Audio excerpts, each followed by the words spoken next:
सभी दोस्तों को नमस्कार। हम आपका स्वागत करते हैं अपने यूट्यूब चैनल एक्यूट स्टूडेंट में। तो आज है 26 मार्च 2026। तो 26 मार्च 2026 का इंपॉर्टेंट करंट अफेयर पढ़ते हैं एमसीक्यू द्वारा, और जितना भी इससे महत्वपूर्ण स्ट्रेटेजी को भी समझेंगे, एक्स्ट्रा फैक्ट जानेंगे। चलिए बिना देरी के शुरू करते हैं। प्रश्न नंबर 1। प्रश्न नंबर 1 क्या कह रहा है कि हाल ही में भारतीय नौसेना किस देश में आयोजित अभ्यास काकडू 2026 में शामिल हुई। तो ये जो है अभ्यास काकडू हो रहा है, ये कहाँ हो रहा है? ऑस्ट्रेलिया में हो रहा है। इसमें भारतीय सेना शामिल हुई है। देख लेते हैं, यह एक द्विवार्षिक आयोजित होने वाला अभ्यास है। भारतीय नौसेना के युद्धपोत जैसे आईएनएस नीलगिरी ने इसमें भाग लिया है। तो आईएनएस नीलगिरी ने इसमें भाग लिया है। विभिन्न देशों के बीच समुद्री सुरक्षा सहयोग बढ़ाना, इंटरऑपरेबिलिटी साझा संचालन क्षमता विकसित करना, और इंडो पैसिफिक क्षेत्र में शांति और स्थिरता बनाए रखना इसका काम है।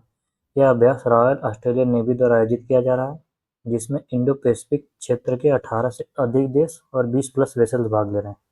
तो आईएनएस नीलगिरी जो है ये स्टील फ्रिगेट टाइप का युद्धपोत है, और इसे जो है माझगांव डाउन लिमिटेड बनाया हुआ है। Mazagaon down ship builders Mumbai ने बनाया हुआ है। तो ऑस्ट्रेलिया देख लेते हैं। ऑस्ट्रेलिया की राजधानी क्या है? कैनबरा। ऑस्ट्रेलिया की मुद्रा क्या है? Australian dollar.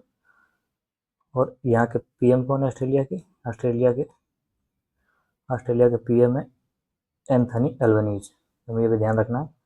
और चलिए आगे देखते हैं क्या है कि कौन कौन से युद्धाभ्यास कहाँ हुए हैं। देख लेते हैं किस किस देश के बीच में होते हैं। तो मालाबार जो है भारत, यूएसए, जापान और ऑस्ट्रेलिया के बीच होता है।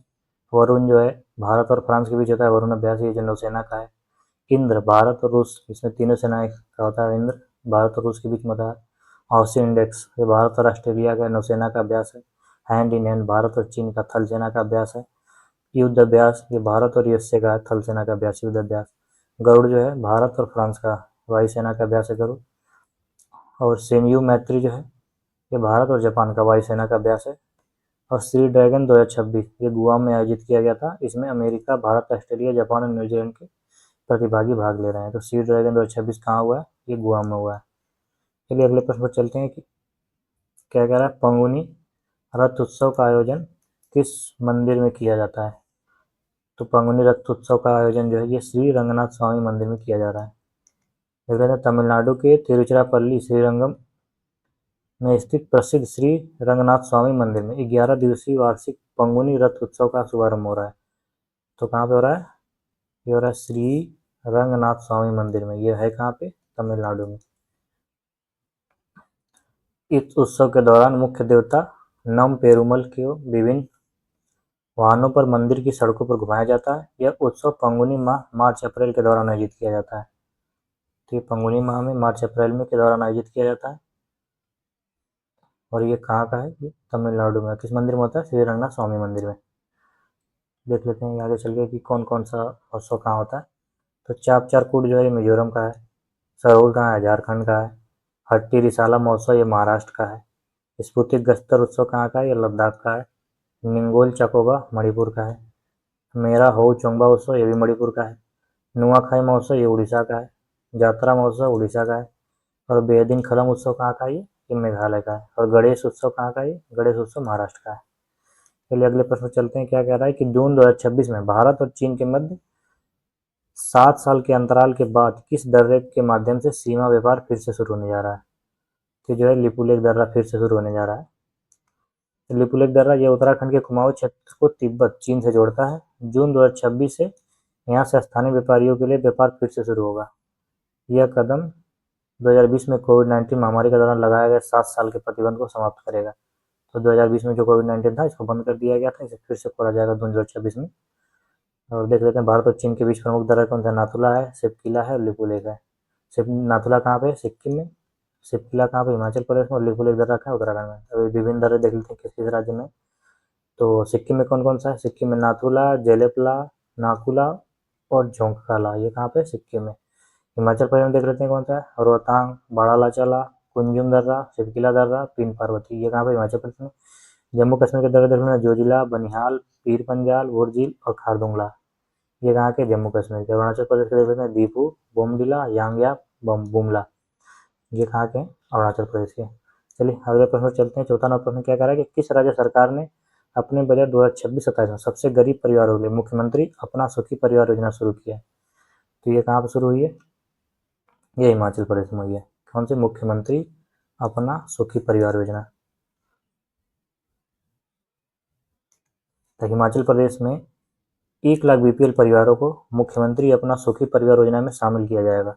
इस योजना के तहत 1 लाख महिलाओं को प्रति माह 1500 रुपये, गरीब परिवारों को 300 यूनिट मुफ्त बिजली और 27,000 परिवारों को पक्के मकान बनाने के लिए आर्थिक सहायता मिलेगी। तो हिमाचल प्रदेश का देख लेते हैं क्या है कि हिमाचल प्रदेश की राजधानी क्या है? शिमला और धर्मशाला। तो शिमला जो है ग्रीष्मकालीन राजधानी है और धर्मशाला जो है शीतकालीन राजधानी है। मुख्यमंत्री यहाँ पे कौन है? सुखविंदर सिंह सुक्खू यहाँ के मुख्यमंत्री है। राज्यपाल कौन है? कविंदर गुप्ता।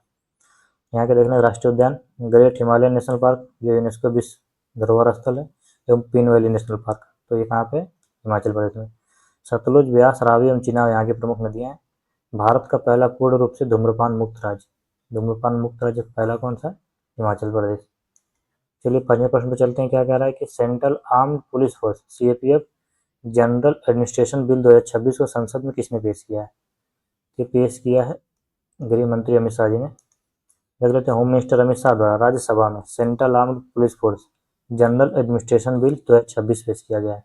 सीएपीएफ बिल 2026 सभी सीएपीएफ के लिए एक समान कानून यानी अम्ब्रेला लॉ बनाना। अम्ब्रेला लॉ का मतलब क्या होता है? एक समान कानून। अभी तक भारत के 5 प्रमुख बलों सीआरपीएफ, बीएसएफ, आईटीबीपी, सीआईएसएफ और एसएसबी के अपने अलग अलग कानून एक्ट होते हैं, जिससे कई बार नियमों में उलझन होती है। इसलिए सबके लिए क्या बना दिया? एक कानून बना दिया। यह नया बिल जो है इन सभी के लिए अम्ब्रेला लॉ यानी एकल और साझा कानून लाएगा। इस अम्ब्रेला लॉ का मुख्य उद्देश्य क्या है? सभी सीएपीएफ जो सीआरपीएफ, बीएसएफ, आईटीबीपी, सीआईएसएफ और एसएसबी के लिए रिक्रूटमेंट, डिप्यूटेशन, प्रमोशन और सर्विस कंडीशंस को एक समान यूनिफॉर्म बनाना है। इस बिल के तहत इंस्पेक्टर जनरल के 50%, एडीजी के कम से कम 67% और स्पेशल डीजी, डीजी के 100% पद आईपीएस अधिकारी द्वारा भरे जाएंगे। जो उच्च पद होती है वो आईपीएस अधिकारी द्वारा ही भरी जाएगी। ये भी देख लेंगे प्रमुख नियुक्तियाँ कौन कौन से। तो सीआरपीएफ के महानिदेशक कौन है? ज्ञानेंद्र प्रताप सिंह है। और बीएसएफ के महानिदेशक कौन है? प्रवीण कुमार है। आईटीबीपी के महानिदेशक कौन है? शत्रुजीत सिंह कपूर है। आरपीएफ महानिदेशक कौन है? सोनाली मिश्रा। ये पहली महिला है आरपीएफ के महानिदेशक। एसएसबी के महानिदेशक संजय सिंघल। असम राइफल के कौन है? विकास लखेरा। बीसीसीआई अध्यक्ष कौन है? मिथुन मनहास। सेबी के अध्यक्ष तुहिन कांता पांडे। इसरो के अध्यक्ष कौन है? Doctor V Narayanan. भारत के मुख्य सूचना आयुक्त कौन है? राजकुमार गोयल।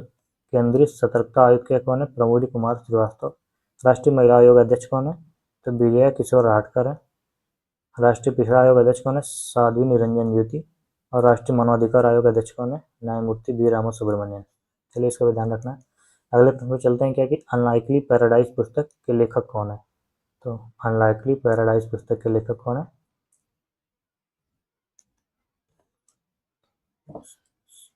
अनलाइकली पैराडाइज पुस्तक के लेखक है संजय राउत। देख लेते हैं। अनलाइकली पैराडाइज किताब के लेखक संजय राउत हैं। मूल रूप से 2025 में उनके जेल प्रवास के दौरान मराठी में प्रकाशित हुई थी। वह शिवसेना पार्टी के बड़े नेता और राज्यसभा के नेता हैं।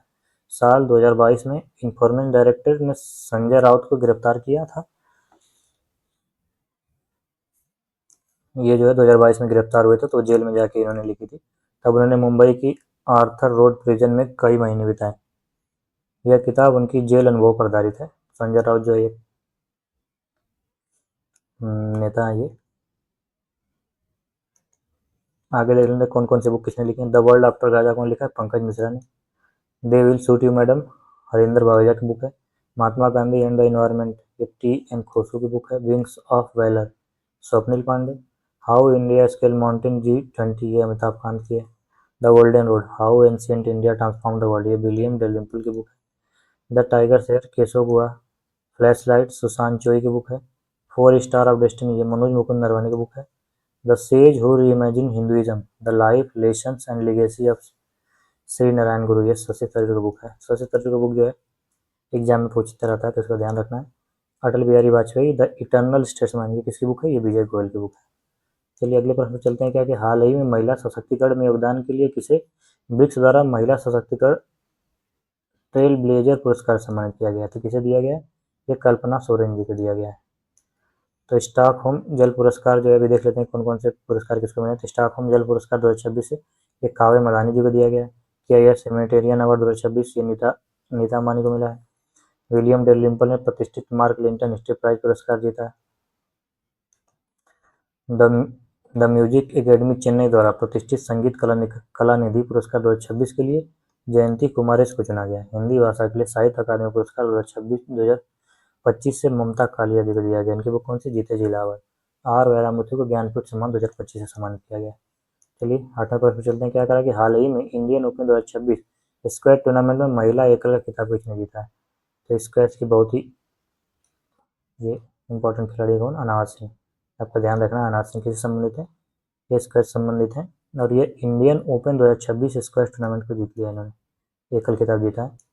देख लेते हैं अभी कौन कौन सा ओपन हुआ है। तो ऑस्ट्रेलियन ओपन 2026 जिसे जीता कौन? मेन में कार्लोस अल्काराज और वुमेन में एलेना रायबैकिना। ऑस्ट्रेलिया ओपन 2025 में कौन जीता है? जैनिक सिनर और Madison Keys. French Open 2025 Carlos Alcaraz, Coco Gauff. Wimbledon 2025 Jannik Sinner और इगा स्वियाटेक। यूएस ओपन 2025 कौन जीता है? कार्लोस अल्काराज और आर्यन सबलेंका। इसको ध्यान रखना, इंपॉर्टेंट क्वेश्चन है। 9वें प्रश्न पे चलते हैं। क्या करा है कि नीदरलैंड को पीछे छोड़ते हुए फरवरी 2026 में कौन सा देश भारत का तीसरा सबसे बड़ा निर्यातक बाजार वाला देश बन गया है? ये बन गया चीन।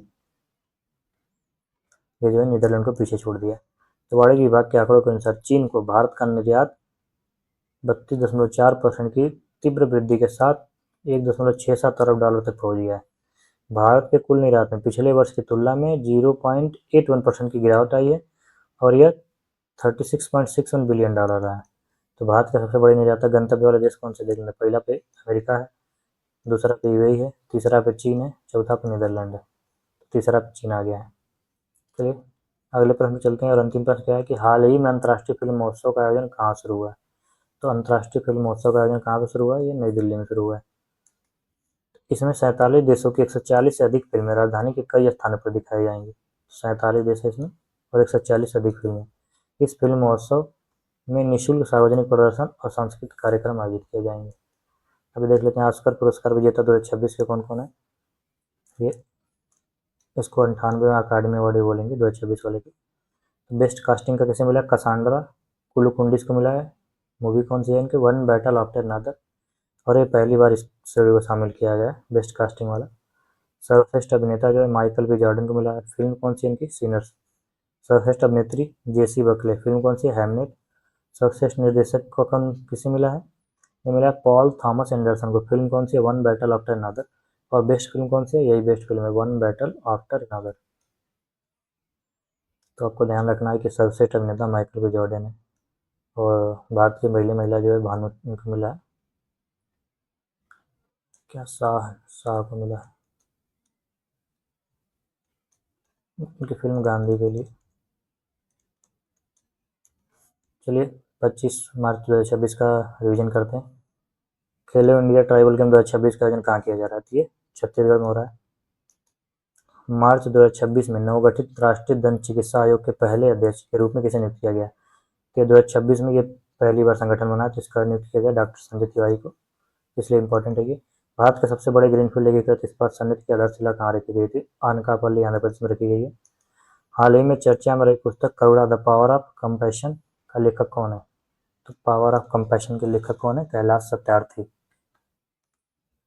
अगले प्रश्न पर चलते हैं। वित्त मंत्री निर्मला सीतारमण द्वारा शुरू किया गया प्रारंभ 2026 अभियान जो है किससे संबंधित है? ये संबंधित है इनकम टैक्स एक्ट 2025 अवेयरनेस से। हाल ही में एआई चिप से बनाने के लिए टेराफाइव प्रोजेक्ट किसने लॉन्च किया है?